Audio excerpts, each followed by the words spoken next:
Bonjour à tous et bienvenue à Catch Club. On se retrouve aujourd'hui pour les résultats de Raw du 3 décembre 2018, c'est parti. Alors le show devait débuter avec un match par équipe entre Nia Jax et Tamina contre Ronda Rousey et Natalya. Donc les 4 catcheuses font leur entrée, et au moment où le match devait débuter, le Riot Squad fait également son entrée. Du coup ça distrait Natalya et Ronda Rousey, et Nia Jax et Tamina en profitent pour les attaquer. À partir de ce moment là, on a toutes les heals qui s'acharnent donc sur Ronda Rousey et Natalya. Tamina et Nia Jax s'occupent de Ronda Rousey principalement, et le Riot Squad s'acharne sur Natalya. D'ailleurs Liv Morgan et Sarah Logan sortent une table à l'extérieur du ring et la mettent en place. Et à un moment en fait Natalya se retrouve debout au bord du ring et elle se prend un super kick de Ruby Riott, puis un double powerbomb de Logan et Morgan à travers la table. Et du coup le segment se termine avec Ronda Rousey et les officiels qui s'occupent de Natalya, qui clairement est en train de souffrir. Donc honnêtement pas mal d'action pour débuter le show, j'ai trouvé ça assez intéressant, puis c'était marrant de voir qu'encore une fois un des segments les plus cool de la soirée est mené par les catcheuses en fait. Et d'ailleurs on continue avec les catcheuses, donc on a Alexa Bliss qui s'amène sur le ring pour parler en fait de l'interview qu'il y avait la semaine dernière avec Bayley et Sasha Banks.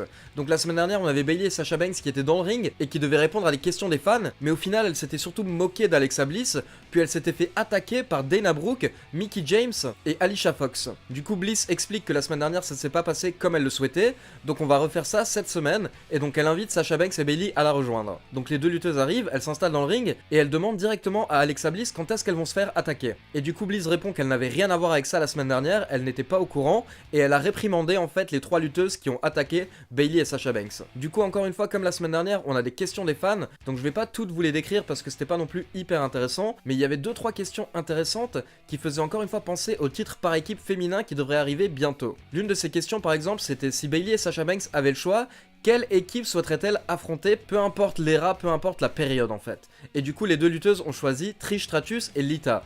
Et je veux dire ça clairement c'est un match qui est possible, on a vu ces deux lutteuses revenir récemment au pay-per-view Evolution, donc c'est clairement envisageable comme match. Une autre question qui leur a permis encore une fois d'embêter Alexa Bliss, c'est un fan qui leur a demandé quel super pouvoir elle souhaiterait avoir. Bayley a répondu qu'elle souhaiterait pouvoir faire disparaître Alexa Bliss quand elle le souhaite. À ce moment là d'ailleurs Bliss lui a rappelé qu'elle l'a battue pour remporter le titre féminin à une époque. Puis un autre fan a demandé quel changement Bayley et Banks souhaiteraient pour la division féminine en 2019. Et Bayley a répondu qu'elle souhaite que Banks et elle soient les premières championnes par équipe de la division féminine. Donc encore une fois des lutteuses qui font référence à ce titre, forcément je pense que ça va arriver en 2019. À ce moment là, comme la semaine dernière, donc on a eu Brooke, Fox et James qui ont fait leur apparition, mais Alexa Bliss leur a dit de s'arrêter et donc pour éviter l'affrontement, elle a booké un match par équipe, donc Bayley et Sasha Banks contre Mickie James et Alicia Fox. Donc on a eu un match assez court, 4 minutes 30, et donc victoire de Bayley et Sasha Banks grâce au Bayley to Bayley sur Mickie James. Après le match, on peut voir Alexa Bliss qui applaudit Sasha Banks et Bayley, mais bon, on sent clairement que c'est faux quoi. Suite à ce match, on annonce que ce soir en fait ça va être la Drew McIntyre Appreciation Night, donc en fait une soirée où on va fêter Drew McIntyre. Donc ensuite on retrouve Ronda Rousey qui est méga énervée en coulisses avec Alexa Bliss, et elle lui dit que ce soir elle veut s'occuper du Riot Squad et elle va également s'occuper de Nia Jax et Tamina, peu importe, même si c'est pas dans le ring alors ce sera en coulisses, mais en tout cas elle va les attraper et elle va les défoncer. Alexa Bliss lui a dit que c'est pas la peine, elle a toujours son match par équipe ce soir et Bliss va l'aider à trouver une nouvelle partenaire. Rousey a répondu que tout le monde sait qu'Alexa Bliss n'a pas de conscience, donc elle va se débrouiller toute seule et elle va se trouver elle-même une partenaire pour ce soir. Alors ensuite on a une petite vidéo sur la montée au pouvoir de Baron Corbin, et donc encore une fois les commentateurs ont mis en avant le match entre Baron Corbin et Braun Strowman pour TLC, donc pour le moment le match est toujours maintenu, mais c'est parce que Baron Corbin dit que Braun Strowman ne sera pas là, du coup il est persuadé qu'il va remporter la victoire par forfait et donc devenir le general manager permanent de Raw. On retrouve d'ailleurs Baron Corbin en coulisses avec Gable et Bobby Roode, et donc forcément Bobby Roode est énervé suite à l'incident de la semaine dernière, donc pour rappel Drake Maverick lui avait volé sa veste puis il avait pissé dessus, donc il dit à Baron Corbin qu'il veut absolument une chance face à Drake Maverick. Baron Corbin dit qu'il ne mérite pas une autre chance parce qu'ils ont perdu leur match la semaine dernière contre les AOP, mais au final Corbin dit qu'il est un homme juste, donc il leur donne une dernière chance. Ce soir Bobby Roode aura un match 1 contre 1 contre Drake Maverick, et s'il remporte la victoire, Roode et Gable auront le droit à un autre match pour le championnat par équipe face à AOP. Bobby Roode n'y croit pas trop en fait, du coup il demande où est l'arnaque, et Baron Corbin lui assure qu'il n'y a pas d'arnaque, il précise juste par contre que Chad Gable et les AOP sont bannis du ringside. Donc limite en fait c'est un avantage pour Bobby Roode parce qu'à ce moment là il aura le droit à un match solo 1 contre 1 contre Drake Maverick. Mais bon ça paraît clairement louche. Donc ensuite on a la Lucha House Party et les Revival qui font leur entrée, et donc Scott Dawson explique que la Lucha House Party ne respecte pas le catch par équipe, du coup s'il ne respecte pas le match par équipe, et bien ce soir il veut un match solo. Donc on aura le droit à Scott Dawson contre un des membres de la Lucha House Party, sauf qu'à ce moment là en fait JoJo prend le micro et elle annonce que le match a tout de même lieu sous les règles de la Lucha House Party, donc au final Scott Dawson est seul, mais pour la Lucha House Party tous les membres peuvent participer au match, donc au final on a le droit à un 3 contre 1. Donc encore une fois c'est comme la semaine dernière, c'est n'importe quoi, c'est des règles inexplicables. Donc la semaine dernière la Lucha House Party avait le droit d'être à 3 contre 2, et cette semaine c'est carrément à 3 contre 1. Donc forcément Corey Graves hallucine, je veux dire il y en a au moins un des commentateurs qui pointe que c'est n'importe quoi, parce que quand même il faut bien qu'un des commentateurs l'avoue au micro. Et donc Renee Young explique tout simplement que c'est les règles et il faut respecter les règles.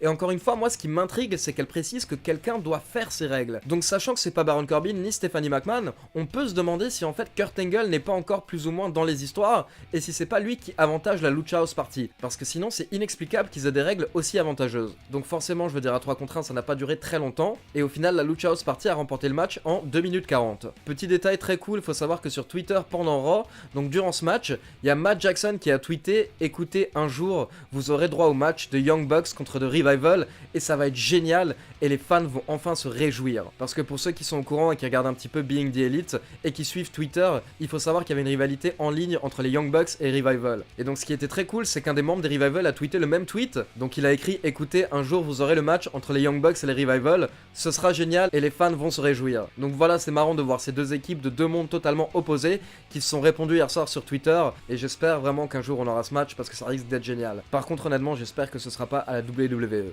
Ou alors si c'est à la WWE, j'espère que ce sera seulement dans 5 ou 10 ans. Si les Young Bucks vont là-bas à la limite en fin de carrière pour toucher un gros chèque, là ça me gêne pas. Mais d'ailleurs pour ceux qui l'ont pas vu, donc j'ai sorti une vidéo hier par rapport à la AEW, une fédération qui devrait être potentiellement lancée en 2019 par les Young Bucks et Cody Rhodes. Donc elle devrait s'appeler la All Elite Wrestling et CM Punk a d'ailleurs déclaré qu'il serait potentiellement ouvert à rejoindre cette fédération. Donc comme d'habitude je vous mets le lien juste en haut de l'écran et dans la description. N'hésitez pas à jeter un coup d'œil sur cette news parce que c'est assez intéressant. Vous avez des infos sur la fédération, sur The Elite et sur CM Punk. Ensuite très rapidement on voit Corbin en coulisses qui reçoit un petit colis et il dit que Drew McIntyre va adorer ce cadeau ce soir pour sa soirée. Et donc Baron Corbin fait son entrée sur le ring où il parle un petit peu de lui, il se vante, il se met en avant et ensuite il met en avant Drew McIntyre, puis on a le droit à une petite vidéo sur Drew McIntyre et donc Drew McIntyre fait son entrée. Et à ce moment-là donc Baron Corbin lui présente ce cadeau qu'il venait de recevoir, en fait c'est une médaille. Et donc McIntyre fait un speech et il se plaint en fait des catcheurs en coulisses qui jouent aux jeux vidéo tout le temps et il dit que quand il a effectué son retour et qu'il a vu ça, il a décidé de rebâtir Raw à son image.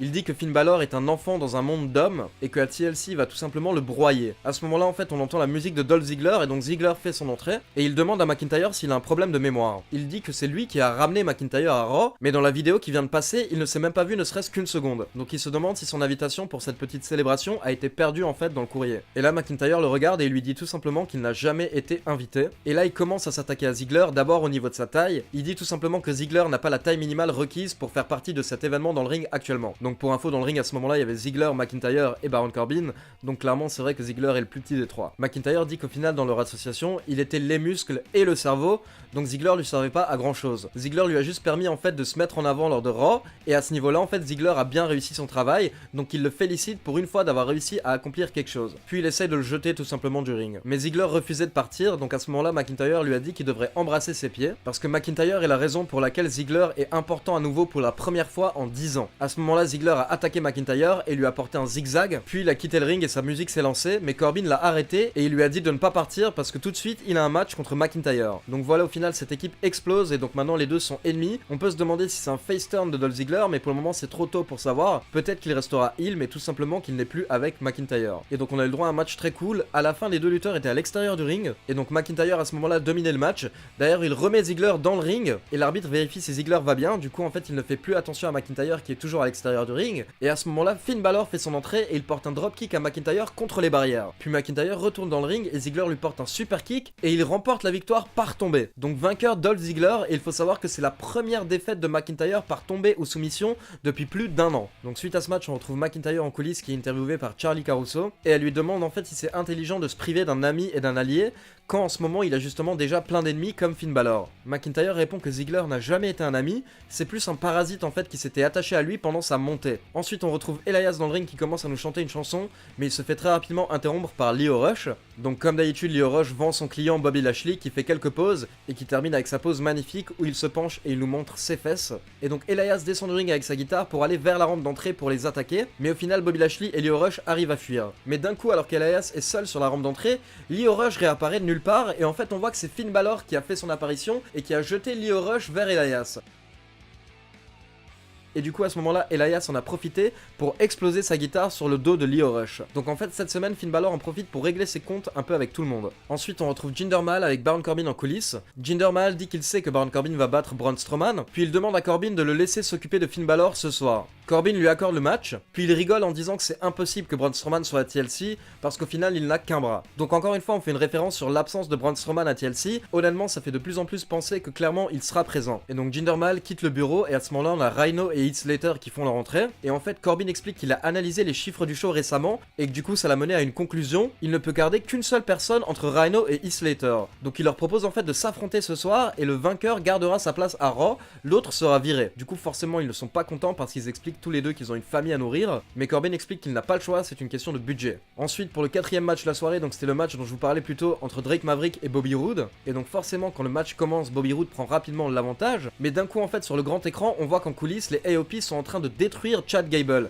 donc ils sont en train de l'attaquer, et à ce moment là Baron Corbin explique qu'il a oublié de préciser à Roode que le match avait changé, c'est plus un 1 contre 1 mais c'est un 3 contre 2, AOP et Drake Maverick contre Roode et Gable. Mais du coup Gable est par terre en coulisses, il ne peut pas faire grand chose, et les AOP eux vont vers le ring. Donc Bobby Roode essaie de porter rapidement son finisher sur Drake Maverick pour remporter le match, mais les AOP arrivent à temps pour casser le tombé. Malgré l'attaque qu'il a subi, Chad Gable a essayé d'intervenir pendant le match pour aider Bobby Roode, mais au final ils n'ont rien pu faire et donc les AOP ont porté le Super Collider, puis ils ont laissé Drake Maverick porter le tombé. Donc victoire AOP et Maverick. Ensuite on a des sirènes qui ont commencé à jouer et des mecs avec des masques qui sont arrivés en fait sur la rampe d'entrée. Et à ce moment-là Dean Ambrose a fait son entrée également avec un masque à gaz, et donc en fait il explique qu'il porte ce masque parce qu'on n'est jamais assez prudent, surtout comme dans un trou à rats comme Houston. Et il dit qu'il fait tout ça pour se protéger du Madman, l'homme fou en fait Seth Rollins. Ambrose dit qu'à une période il était fier d'être dans le Shield, mais malheureusement Rollins et Reigns ont changé, et ils ont commencé à vouloir être des modèles et des exemples pour les autres. Ambrose explique être le seul qui n'a pas changé, et il dit même qu'il est le seul lutteur du business à avoir de l'intégrité. Il dit que Seth Rollins va perdre le contrôle de lui-même lors de TLC, et que le titre intercontinental va finir dans les mains de Ambrose. Donc forcément au bout d'un moment Seth Rollins fait son entrée, donc d'abord il s'attaque aux gens avec les masques qui étaient autour du ring, puis il s'attaque à Ambrose et il le jette en dehors du ring, et à un moment en fait Seth Rollins saute sur Dean Ambrose, mais Dean Ambrose réussit à choper un des masques et lui met un gros coup de masque dans la gueule. Et à partir de ce moment-là, Dean Ambrose en fait a pris l'avantage, et il a porté un Dirty Deeds à Rollins directement au sol à l'extérieur du ring. Puis ensuite il a jeté Rollins dans le ring et lui a porté à nouveau un second Dirty Deeds. Donc au final ça fait pas mal de fois maintenant que Dean Ambrose prend l'avantage sur Seth Rollins à Raw. Et donc pour info on nous informe que Ronda Rousey a bien trouvé une partenaire pour ce soir et ce sera Ember Moon. Donc ensuite on a le droit au match entre Rhino et Heath Slater, les deux partenaires qui doivent se battre pour leur travail. Donc match ultra court, ça a duré 1 minute 5 et c'est Slater qui a remporté la victoire avec un neckbreaker. Mais clairement ça se voyait qu'il n'était pas heureux de faire ça à Rhino et il était mal en fait quand il retournait en coulisses. Et là du coup quand il va en coulisses il tombe sur Baron Corbin et il lui demande s'il ne peut pas faire quoi que ce soit pour Rhino. Mais Corbin s'énerve un peu et il lui dit de se taire et de simplement faire son travail. D'ailleurs Corbin lui dit qu'il peut mettre son nouvel uniforme et Slater ne comprend pas trop. À ce moment là en fait Baron Corbin sort un t-shirt d'arbitre et il le donne à Heath Slater. Et il lui dit tu penses pas que j'allais te garder en tant que talent, tu vaux rien. Donc en fait à partir de maintenant tu es un arbitre. Donc ensuite on a le match entre Finn Balor et Jinder Mahal. Forcément pendant le match en fait les Singh Brothers ont essayé d'intervenir plusieurs fois. Et au bout d'un moment donc pour aider Finn Balor c'est Apollo Crews qui a fait son entrée et qui a attaqué les Singh Brothers. Du coup tout ça a permis à Finn Balor de s'occuper de Jinder Mahal. Donc il lui a porté un dropkick, le coup de grâce et il a remporté la victoire. Et donc après le match on retrouve Balor en interview avec Charlie Caruso. Mais très rapidement en fait Balor se fait attaquer par McIntyre. Et donc des officiels arrivent pour les séparer. Mais McIntyre le réattaque une deuxième fois juste pour bien s'acharner. Et donc on termine avec le main event de la soirée, donc Nia Jax et Tamina contre Ronda Rousey et Ember Moon. Donc honnêtement il n'y a pas eu de gros développement dans ce match, au final c'était un match par équipe normal, mais Nia Jax par contre essayait d'éviter un maximum Ronda Rousey. Donc dès que Ronda Rousey était dans le ring, elle souhaitait affronter Nia Jax. À ce moment là Nia Jax taguait Tamina et elle rentrait dans le ring, puis elle faisait un petit tour et tout de suite à nouveau elle taguait Tamina et elle ressortait. Donc pour le moment elle évite l'affrontement direct avec Ronda Rousey et c'est plutôt bien joué. Et donc à la fin on a eu le droit à l'éclipse de Ember Moon et Ronda Rousey a porté un armbar à Tamina pour remporter la victoire.